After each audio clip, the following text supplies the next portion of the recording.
कुछ चेंजिंग होंगे, क्या कुछ नया निकल के आएगा, कितना कुछ इन्वेस्ट हो पाएगा और कितना नहीं हो पाएगा? देखिए, बड़ी उम्मीदें हैं सरकार से हमें तो। जैसे मैं बता रहा था पीछे अभी कि 1 लाख करोड़ रुपए के MOU साइन हुए थे जब हैपनिंग हरियाणा था, तो वो इनिशिएटिव नेरेडको का था कि नेरेडको ने सारे लोगों को आगे किया कि भाई हम लोग भी इन्वेस्टमेंट करें हरियाणा के बेटरमेंट के लिए, और उसमें अभी बहुत ज़्यादा काम हुआ नहीं है। मुझे लगता है वो इन्वेस्टमेंट भी आएगी। इसके अलावा इसमें इंफ्रास्ट्रक्चर डेवलपमेंट की बात कर रहे हैं कि भाई प्राइवेट प्लेयर्स कैसे इसमें इंफ्रास्ट्रक्चर डेवलप कर सकते हैं, कैसे सरकार का भागीदारी सरकार के साथ बन सकते हैं।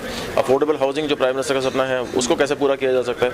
अगर वो पूरा होगा तो हरियाणा के अंदर करीब 30 से 40 लाख घर बनने होंगे, हर साल 10 लाख घर बना के देने होंगे, तो वो कैसे पूरा हो पाएगा। अगर इतनी सारी इन्वेस्टमेंट होगी यहाँ पर, ये 40 लाख घर बनेंगे तो नेचुरली एक बड़ा इन्वेस्टमेंट होगा हरियाणा के लिए।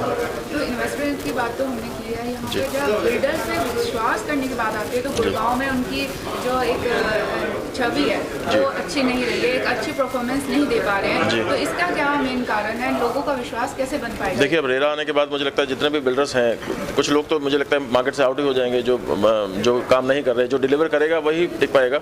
और रेरा आने के बाद ये चीज़ें थोड़ा सा 1 साल का चैलेंज ज़रूर है कि 1 साल के अंदर मुझे लगता है बहुत सारी चीज़ें क्लियर हो जाएंगी।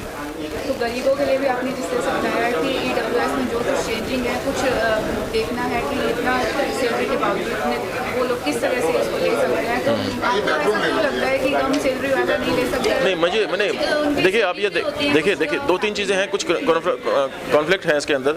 जैसे इन्होंने लिखा कि भाई 5,000 रुपये मिनिमम, जिसकी इनकम 5,000 से नीचे है वो ही ले सकता है, और 1.5 लाख रुपये मुझे लगता है कि आज जिसकी फैमिली इनकम 5,000 रुपये है वो 1.5 लाख रुपये कहाँ से लाएगा। और 5,000 रुपये तो इतनी कम मतलब कीमत है, उसको बढ़ा के कुछ 15,000, 10,000, 15,000, 20,000, ऐसा 15,000 होनी चाहिए कि अगर हस्बैंड वाइफ कहीं दोनों काम करते हैं, या मान लीजिए घर में आपके काम वाली भी काम करती होगी ना, तो शायद वो भी 12-13,000 कमाती होगी। उसके लिए भी अगर घर बनाना होगा तो उसमें कंडीशन लगा दें कि 5,000 से अगर तुम्हारी इनकम ज़्यादा है तो तुम नहीं खरीद सकते। तो वो चीज़ें मैं चाह रहा हूँ चेंज होनी चाहिए। मैं ये नहीं कह रहा कि भाई गरीब नहीं खरीद सकता, गरीब को, हर एक को, जो प्राइम मिनिस्टर का सपना है वो तो हर एक आदमी को घर प्रदान करने का है, तो वो कुछ चीज़ें चेंजेस करने की बात कर रहा हूँ आपसे मैं। सो अब यहाँ पे सबसे